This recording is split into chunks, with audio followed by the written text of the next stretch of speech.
Queridos, vocês sabem me dizer que dia é hoje? Fale para quem está do seu lado, que dia é hoje? Hoje é domingo de Páscoa. Eu quero trazer uma palavra que possa te ajudar a entender o que era a Páscoa. A palavra Páscoa, ela é uma palavra que em hebraico é a palavra persa, cujo significado é passagem. E eu quero ler com você no livro de Êxodo, capítulo 12. Convido você a pegar a sua Bíblia. Êxodo capítulo 12, o versículo 27 de Êxodo 12, diz assim: respondereis, é o sacrifício da Páscoa ao Senhor. Agora observe a expressão, que passou por cima das casas dos filhos de Israel no Egito.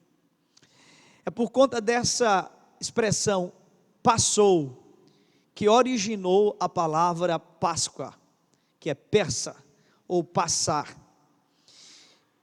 Quando feriu os egípcios e livrou as nossas casas, então o povo se inclinou e adorou. Então a palavra Páscoa, ela se originou por conta desta bênção de Deus sobre a nação de Israel, quando veio o juízo sobre o Egito. Então aqueles que tinham suas casas cobertas, protegidas com o sangue de um cordeiro, então a morte, o juízo passava por cima. E nós precisamos dar o devido valor ao simbolismo da Páscoa. Eu diria que a Páscoa, ela representa a maior festa, o maior evento da história da humanidade. Eu vou repetir, a Páscoa representa o maior evento da história da humanidade. A Páscoa, ela é mais importante do que o Natal, porque o Natal trouxe Deus para os homens, mas a Páscoa levou os homens a Deus. O Natal trouxe Jesus para habitar entre nós, mas a Páscoa trouxe Jesus para habitar dentro de nós. Segundo o apóstolo Paulo, em 1 Coríntios capítulo 15, versículo 14, ele diz que se Cristo não ressuscitou, é vã a nossa pregação e é vã a nossa fé. Então, sem a Páscoa não haveria razão para a nossa fé. Veja a importância, e eu repito, do simbolismo da Páscoa. Mas hoje eu quero falar sobre o que não te contaram sobre a Páscoa. E eu vou, durante quase toda a pregação, ficar em Êxodo capítulo 12. Uma hora ou outra nós iremos passar em outros textos, mas eu peço a você que deixe a sua Bíblia aberta em Êxodo capítulo 12, que foi a primeira Páscoa instituída. Então ela tem elementos importantes para compreendermos o simbolismo profético do que ela representa. E eu sublinhei algumas expressões, e a partir dessas expressões irei trazer as lições e as aplicações que o Espírito colocou em meu coração. Então, o que não te contaram sobre a Páscoa? Primeiro, capítulo 12, versículo 3, diz assim: falai a toda a congregação de Israel, dizendo: aos 10 deste mês, cada um tomará para si, escute a expressão, um cordeiro, segundo a casa dos pais, um cordeiro para cada família. Queridos, interessante que o texto bíblico não fala que eles tinham que pegar um coelho. O texto fala que eles tinham que pegar um cordeiro. Quem é este cordeiro? Em João capítulo 1, versículo 29, João Batista, quando está diante de Jesus, ele diz: eis aí o Cordeiro de Deus, que tira o pecado do mundo. João não chamou Jesus de o coelho de Deus, que tira o pecado do mundo, mas do Cordeiro. E eu estou enfatizando para chegar num ponto da aplicação desta palavra. Você já viu alguma vez em alguma escola crianças pintando o cordeiro da Páscoa? O cordeirinho da Páscoa?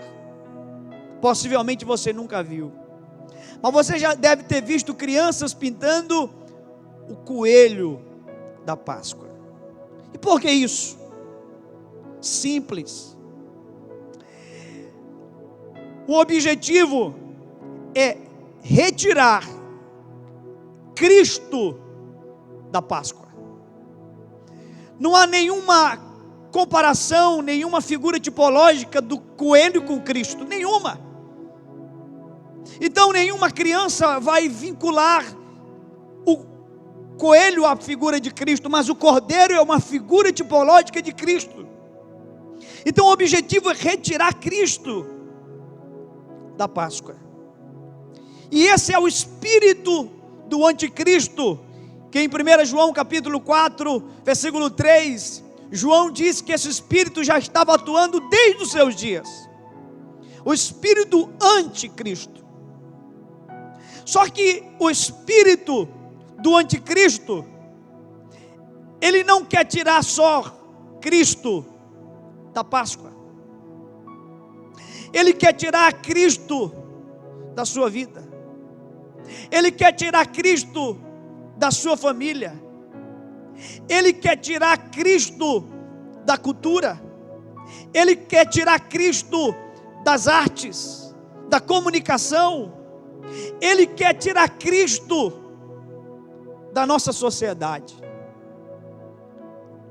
É um espírito que deseja tirar a centralidade de Cristo. E a Páscoa nos convida a refletirmos sobre isso. Portanto, existe um espírito que quer tirar a centralidade de Cristo.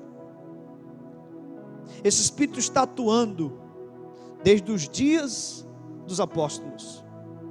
E a sua atuação se intensificará muito nos últimos tempos. É o que a gente percebe quando lemos os chamados livros e textos escatológicos. Eu lembro da pergunta que fizeram à filha do saudoso evangelista Billy Graham. Um apresentador famoso de TV na América perguntou para ela: onde estava Deus no dia 11 de setembro de 2001? E você sabe o que aconteceu no dia 11 de setembro de 2001. O ataque às Torres Gêmeas. E ele questionava, confrontando-a, como quem diz: por acaso Deus piscou, cochilou, dormiu? O salmista diz que Deus não tosqueneja, Deus não pisca, Deus não dorme.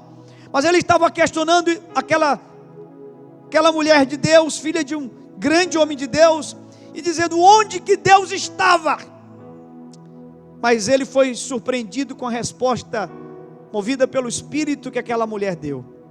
Ela disse: Deus está onde sempre esteve, assentado em um alto e sublime trono, como disse Isaías, em Isaías capítulo 6. No entanto, na nossa nação, se referindo ela à América, aos Estados Unidos da América, no entanto, na nossa nação, Deus está no lugar que nós o colocamos, fora das nossas leis, fora das nossas escolas, fora das nossas casas. E ele diz: como assim? E ela explica e diz: quando nós aprovamos leis que são a favor do aborto, legalizando drogas, quando nós criamos leis proibindo a leitura da Bíblia em escolas, nós estávamos retirando Deus do nosso país. E a Bíblia diz: feliz é a nação cujo Deus é o Senhor. Se feliz é uma nação onde Deus é o Senhor, o inverso é verdadeiro. Vocês devem lembrar que há um tempo atrás, aqui nesta nação, na nossa nação, no Brasil, estavam querendo retirar das cédulas a expressão Deus seja louvado. Não sei se você já observou, mas as cédulas, nas nossas cédulas, todas elas, existe uma frase, uma expressão: Deus seja louvado. Mas eles estavam querendo retirar das cédulas essa expressão. É o mesmo Espírito que quer tirar Cristo da Páscoa, retirando a figura do cordeiro e substituindo pelo um coelho, porque ninguém vai comparar ou lembrar o coelho fazendo figura a Jesus, não há nenhuma referência. No entanto, o cordeiro é uma figura tipológica do Cristo. Lá no Apocalipse, capítulo 5, quando João viu que não havia ninguém digno de abrir o livro, nem no céu, nem na terra, nem debaixo da terra, de repente ele vê um cordeiro como tendo sido morto. Não foi um coelho, foi um cordeiro, o cordeiro de Deus, que tira o pecado do mundo. Queridos, as áreas de influência, elas podem ser usadas tanto pelo Espírito de Deus, como pelo espírito do anticristo. Quem você prefere? Eu vou repetir. As chamadas áreas de influência, elas podem ser usadas pelo Espírito de Deus ou pelo espírito do anticristo. O que você prefere? Para que o cordeiro fosse retirado da Páscoa, o espírito do anticristo usou a mídia, usou divulgações, usou o empreendedorismo, usou a política, usou a educação para retirar a figura. Eu digo há muitos anos algo, e essa semana uma pessoa me ligou. Na verdade me mandou um print de uma postagem. Eu quero mostrar essa postagem, quero ler essa postagem para vocês. É a postagem de um homem de Deus dessa nação, muito respeitado, chamado Cote. Eu tive a oportunidade de estar em Almirante Tamandaré, conversar com Cote, um homem de Deus. E Cote, ele postou na sua rede social o seguinte: a igreja tem sido fabulosa no Brasil, mas chegou a hora de sair da bolha e cumprir o seu papel profético e o mandato cultural de discipular a nação. Existem 3 campos missionários onde os valores cristãos têm sido massacrados: educação, mídia e política.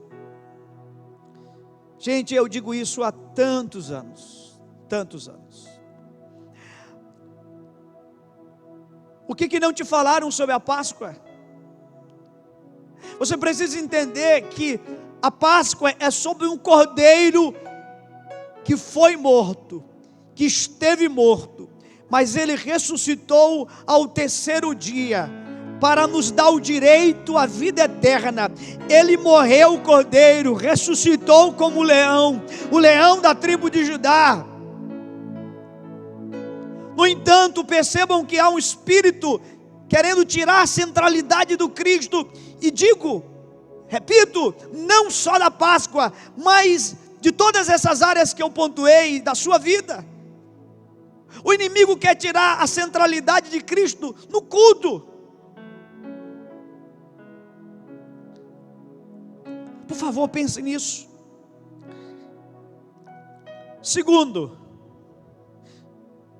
lição que eu aprendi com esse texto que institui a Páscoa. Êxodo 12, versículo 4 diz assim: mas, se a família for pequena para um cordeiro, então convidará ele o seu vizinho mais próximo, conforme o número das almas, conforme o que cada um puder comer. Por aí calculareis quantos bastem para o cordeiro. Eu vou repetir, eu sublinhei uma expressão aqui. Se a família for pequena para o cordeiro. Essa expressão me capturou. Se a família for pequena para o cordeiro. Interessante que o texto nem fomenta a possibilidade do cordeiro ser pequeno para a família. O texto não menciona a possibilidade do cordeiro ser insuficiente para a família. Então o que eu aprendo com a instituição da Páscoa?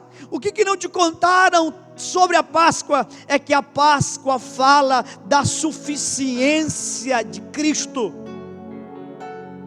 Ele é suficiente. Existe alguma coisa além do cordeiro que a gente possa acrescentar?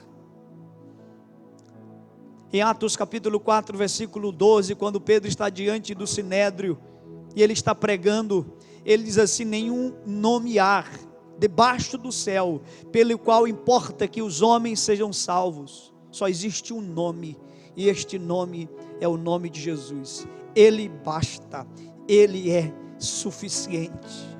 Louvado seja o seu nome.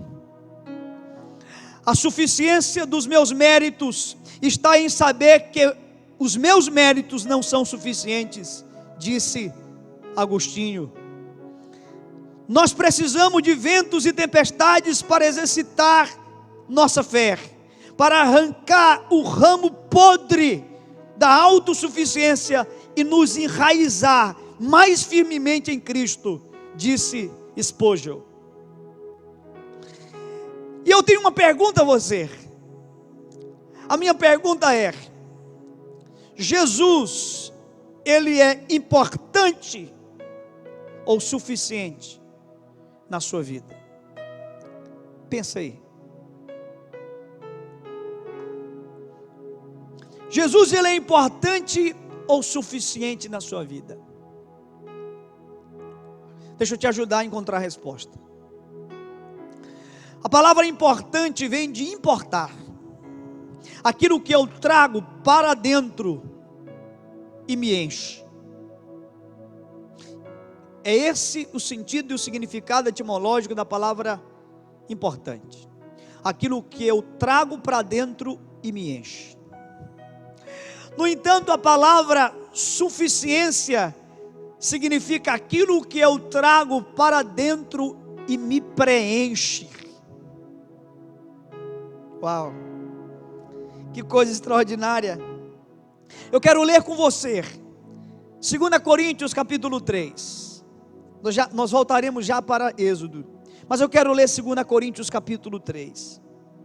2 Coríntios capítulo 3, versículo 4 e 5 diz assim: e é por intermédio de Cristo que temos tal confiança em Deus, não que por nós mesmos sejamos capazes de pensar alguma coisa como se partisse de nós. Pelo contrário, a nossa suficiência vem de Deus.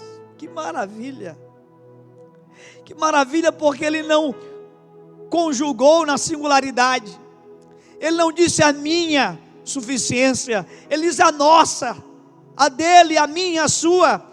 Só existe suficiência na pessoa de Jesus. Você pode glorificar a Deus aí na sua casa. Existem muitas coisas que têm o poder de nos encherem, mas só tem uma que tem o poder de nos preencher. Quando eu olho para os humanos, e dentre eles eu percebo que o pouco não é suficiente, o muito também não. Conquistas, realizações, êxito, vitórias, nada disso é suficiente. Eu diria, tudo isso é importante, está na categoria do importante, mas não há absolutamente nada que você possa colocar na categoria do suficiente. Somente Cristo é suficiente. Ele é suficiente para pagar todos os nossos pecados, para transformar o mais vil pecador e enchê-lo do Espírito Santo. Aleluia! A Páscoa me desafia a pensar e reconhecer que só há suficiência em Jesus. Você sabe por que o vazio continua aí? Mesmo diante de tantas conquistas que você já teve, tantas realizações, tantos alvos batidos, isso não é ruim, apenas está na categoria do importante, mas nada disso está na categoria do suficiente. Você tem um vazio aí dentro, e ele é exatamente do tamanho de Jesus. Só Ele é suficiente para te dar a paz que excede todo entendimento. Jesus Cristo disse: deixo-vos a paz, a minha paz vos dou, e não vos la dou como o mundo a dar. Jesus é suficiente. Terceira lição que eu aprendo, e voltemos para Êxodo, capítulo 12, o versículo 15, diz assim: 7 dias comereis pães asmos, logo ao primeiro dia, tirareis o fermento das vossas casas. Escute, tirareis o fermento das vossas casas. Você já observou que nós estamos falando muito sobre casa aqui? Nas últimas pregações da IBP. Domingo passado, falamos sobre uma mulher que perde uma dracma. Onde que ela perdeu? Dentro de casa. Está todo mundo mandando a gente ficar dentro de casa. Parece que existem algumas coisas que a gente precisa entender sobre a casa. Deus quer nos ensinar algo sobre a casa. Por favor. Certa vez alguém chegou para a Madre Teresa e disse: eu quero mudar o mundo. E ela disse: você quer mudar o mundo? Ele disse: eu quero. Então ela responde e diz: então vá para casa e cuide da sua família. Você quer mudar o mundo? Vá para casa e cuide da sua família. Eu preciso explicar isso. É claro que Madre Teresa não estava dizendo: seja egocêntrico, cuide apenas dos seus. Não. O que ela estava dizendo é que se você deixar desguardada, desprotegida a tua família, você causará um dano à humanidade maior do que qualquer outra coisa. Comece cuidando dos teus. Comece pela tua casa. É isso que eu aprendo aqui. E quando o texto fala sobre retirar o fermento de dentro de casa, todos nós sabemos que fermento é uma metáfora para falar do pecado. Em outros momentos, o fermento aparece como uma figura da igreja que transforma ambientes, mas em boa parte das escrituras, o fermento também é uma figura do pecado. E nesse texto aqui, o fermento é uma figura do pecado. Então, quando Deus está dizendo: retirem o fermento, não comam nada com fermento, Ele está dizendo: cuide e tragam santidade para a casa de vocês. E eu te pergunto: você tem se preocupado com a santidade da tua casa? Você tem se preocupado com a santidade do teu cônjuge? Você tem se preocupado com a santidade dos teus filhos ou apenas com os estudos dele? Eu lembro o dia que eu perguntei para um pai: como é que está o teu filho? E ele disse assim para mim: pastor, meu filho está muito bem, só não está na presença de Deus. Como assim? Como que ele está muito bem? Ele encheu assim a boca, ele está muito bem. Como que alguém pode estar muito bem se não está na presença de Deus? O fermento precisa sair de nossas casas. E a Páscoa me convida, me desafia a olhar e ver como é que está a santidade dentro do meu lar. É forte o que eu vou te dizer agora. Nesse tópico, a grande lição é: não dá para tirar o fermento sem trazer o cordeiro. Uau, uau. É impossível você tentar trazer santidade para a tua casa. É impossível você tentar gerar santidade na tua família se você não trouxer o Cordeiro de Deus que tira o pecado do mundo. Traga Jesus, apresente Jesus. Então vamos lá, em vez da gente ficar nas redes sociais, vamos fazer cultos domésticos. Vamos convidar nossa família para buscar a Deus, conhecer mais a Deus. Vamos retirar o fermento. Talvez não te falaram isso quando te explicaram sobre a Páscoa. Eu estou finalizando. Quarto e último ponto. Êxodo capítulo 12, versículo 11 diz assim: desta maneira o comereis: lombos cingidos, sandália nos pés e cajado na mão. Comê-lo-eis à pressa, é a Páscoa do Senhor. Eu sublinhei a expressão: desta maneira o comereis. Que maneira? Você viu como que Deus falou? Lombos cingidos, sandália nos pés e um cajado na mão. E tem mais: comam depressa.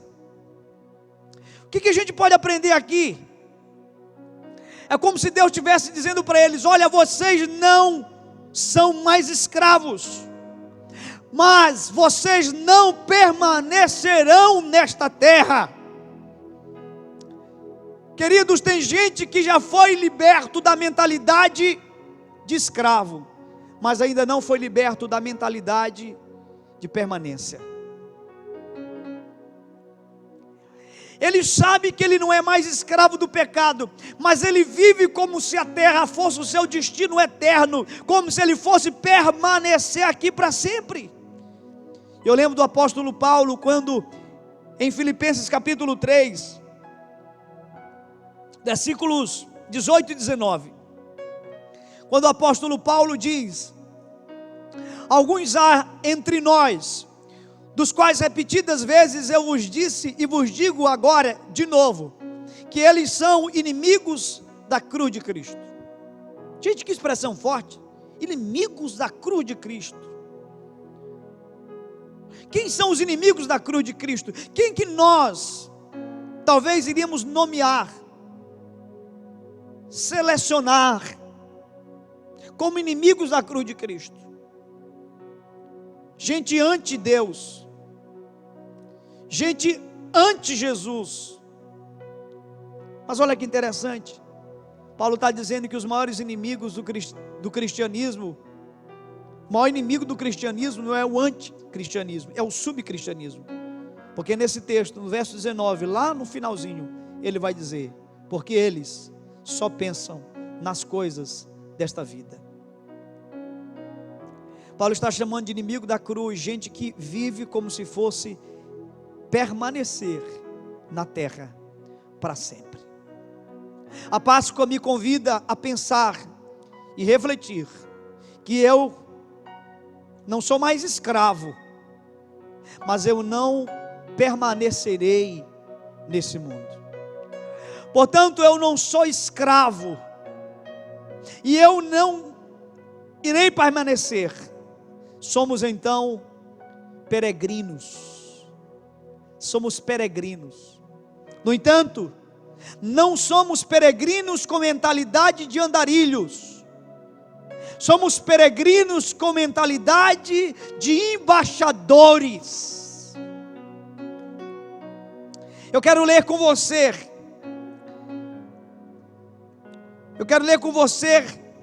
2 Coríntios. Voltemos a 2 Coríntios, capítulo 5, versículo 19 e 20 diz assim: a saber, Deus estava em Cristo, reconciliando consigo o mundo, e não imputando aos homens as suas transgressões, e nos confiou a palavra da reconciliação, de sorte que somos embaixadores. Que palavra maravilhosa! Louvado seja o nome de Jesus. Somos embaixadores em nome de Cristo, como se Deus exortasse por nosso intermédio, em nome de Cristo, pois rogamos que vos reconcilieis com Deus. A palavra embaixador significa aquele que é enviado para conciliar. Estude sobre a figura e a importância de um embaixador. O embaixador, ele sabe que aquele lugar que ele está não é a sua terra permanente, mas ele tem um objetivo. Ele tem o objetivo de falar da sua nação de origem, do seu lugar de origem. Ele tem o objetivo de conciliar aquele ambiente que ele está com a sua nação de origem. E essa é a nossa missão. Estamos nesse mundo para reconciliar este mundo com Deus. Esse é o nosso papel. Por isso que Jesus, na oração do Pai Nosso, disse: venha a nós o teu reino, seja feita a tua vontade, assim no Brasil, assim no Maranhão, assim em Pinheiro, como é feita no céu. Queridos, o que a Páscoa está nos dizendo é: vocês não são mais escravos, e muito menos cidadãos desse mundo. Vocês são embaixadores de um reino muito excelente. Então, eu não estou aqui nem para permanecer e nem de férias. Estamos com uma missão. Você não está de férias desse mundo. Tem gente que pensa assim: eu estou de passagem, estou de férias. Você não está de férias desse mundo. Você também não irá permanecer aqui. Nós estamos aqui com uma missão. Estamos aqui com um propósito. Concluo essa pregação. Êxodo capítulo 12, versículo 7. Diz assim: tomarão do sangue e o porão em ambas as ombreiras e na verga da porta, nas casas, escute, nas casas em que o comerem. Eu sublinhei aqui para concluir, o texto fala do sangue que tinha que ser colocado nos umbrais, do que a gente chama aqui de cachilo, do batente das portas. Só que o texto diz que deveria ser colocado na casa em que o cordeiro estivesse, na casa em que o comerem. O sangue só tem proteção para quem comeu o cordeiro. É óbvio que comer é uma metáfora. Aqueles que tiveram a experiência de internalizar o cordeiro. Uau! Aqueles que tiveram a experiência de colocar o cordeiro dentro dos seus sistemas. Esses têm o poder do sangue. Não adianta você ter o sangue na porta e não ter o cordeiro dentro de você. Você acha que você está protegido porque você abre a sua Bíblia no Salmo 91? Em algum canto da tua casa, isso protege a tua vida? Desculpa a minha sinceridade, isso não protege nada a tua casa. Você não está protegido porque a Bíblia está aberta na tua casa. Você está protegido quando a Bíblia está na tua vida, no teu coração, nas tuas práticas, no teu comportamento, no teu dia a dia, nos teus gestos. O sangue tem poder na vida daqueles que o Cordeiro foi internalizado. Meu Deus, meu Deus.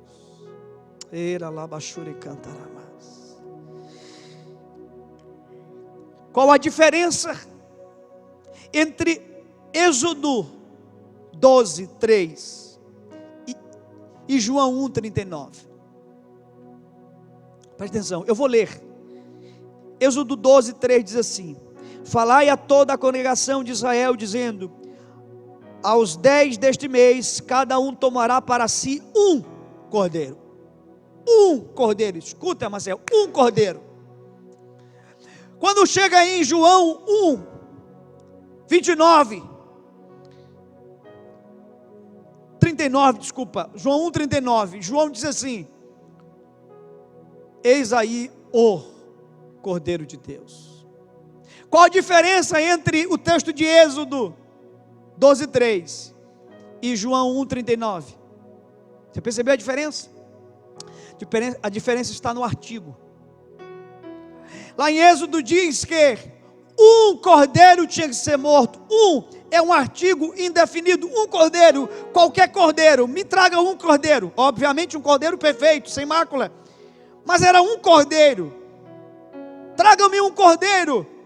Só que quando João, cheio do Espírito, movido pelo Espírito, João não diz: tu és um cordeiro. Ele diz: tu és o Cordeiro que tira o pecado do mundo. Porque em Cristo Jesus foi completada a obra da redenção, e nós não temos mais necessidade de matar outros cordeiros, porque ele foi imolado de uma vez por todas, por todos os nossos pecados, pelos pecados de toda a humanidade, porque Deus amou o mundo de tal maneira que deu o seu Filho unigênito, para que todo aquele que nele crê não pereça, mas tenha vida eterna. Isto é a Páscoa. Um cordeiro que morreu e ressuscitou para nos dar o direito de vida eterna. Aleluia. Convido você a se colocar em pé aí na sua casa. O sangue só tem validade se o cordeiro estiver em você. Oh, aleluia. Levanta as tuas mãos aí na tua casa. Levanta as tuas mãos e adora Jesus. Você pode colocar o sangue na porta, mas o poder está quando você internaliza o cordeiro. O texto é muito enfático. O sangue tinha que ser colocado na porta, mas o cordeiro tinha que ser internalizado. A Bíblia que você abre no Salmo 91, ela precisa ser internalizada. Ela precisa fazer parte do teu sistema. Obviamente que eu não estou falando do sistema físico, do teu sistema de crenças, de valores. Jesus quer entrar na tua vida agora. Porque quando Cristo é internalizado, o sangue dele protege você.